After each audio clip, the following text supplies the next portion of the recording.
Ano masasabi mo about sa mga tao na ginagawa ang santo ng Roman Catholic?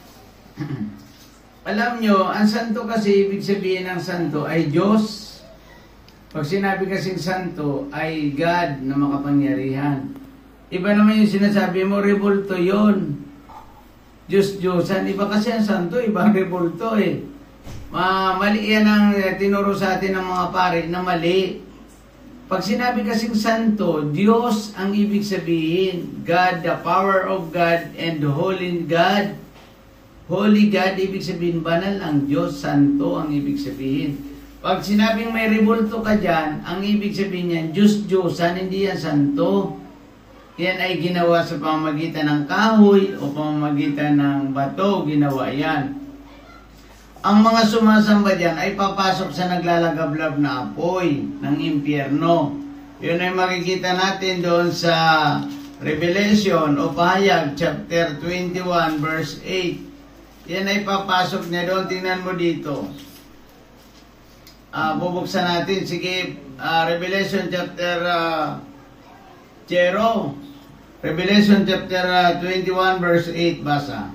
Subalit para naman sa mga duwag, mga taksil, mga gumagawa ng mga kasuklam-suklam na bagay, mga mamatay tao, mga nakikiapid, mga mangkukula, mga sumasamba sa Diyos-Diyosan, at sa lahat ng mga sinungaling, ang magiging bahagi nila ay salawan na nagiliyab na apoy at asupre. Ayan. Pangalawang kamatayan. Yan ang ibig sabihin. Subalit malagim ang kasasapitan ng mga duwag. Ano ba yung mga duwag? Ang mga duwag yung mga taong ayaw kumilala sa ating Panginoong Jesucristo. Ayaw sumampalataya sa Diyos. Yan ang ibig sabihin ng duwag. Mga taksil, mga nagpasasal sa kasuklam-suklam na kahalayan. Ano ba yung mga nagpasasal sa mga kasuklam-suklam na kahalayan? Mga tomboy at mga bakla. Yan po yung dadalhin sa naglalagablab na apoy ng impyerno. Mga tomboy at mga bakla, yung mga kasuklam-suklam na kahalayan. Mga mamamatay tao, yung mga bayaran ng mga pumapatay, yan ang dadalhin sa impyerno. Mga mangkukulam, ang mga makiapid, yung mga nakikiapid sa hindi niya asawa, siya ay ibubulit sa naglalagablab na apoy.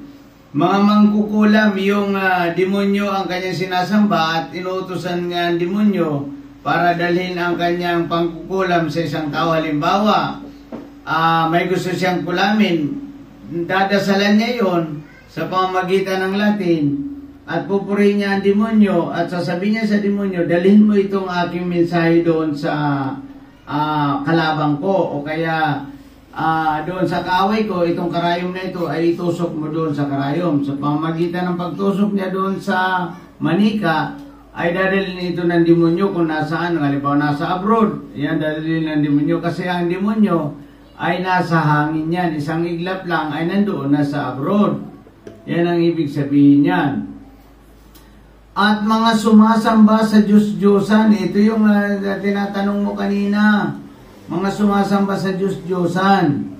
Yan, ang ibig sabihin ng Diyos, hindi santo. Kasi pag santo, yan ay tunay na Diyos ang gumawa ng langit at ang lupa. Ang tawag diyan ay Diyos-Diyosan. Mga ginawa, ibig sabihin, Diyos-Diyosan, hindi tunay na Diyos. Kaya nga Diyos-Diyosan eh. Pag sinabing Diyos-Diyosan, hindi tunay na Diyos, santo nga.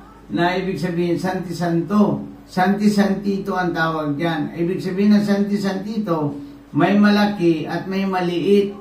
May Santo Niño, mayroong Black Nazareth. Iyan ang Santo Santito. Yan ang tawag diyan na hindi tunay. Pag sinabing Santo Santito, ay hindi tunay na Diyos. Yan ay mga ginawa ng tao.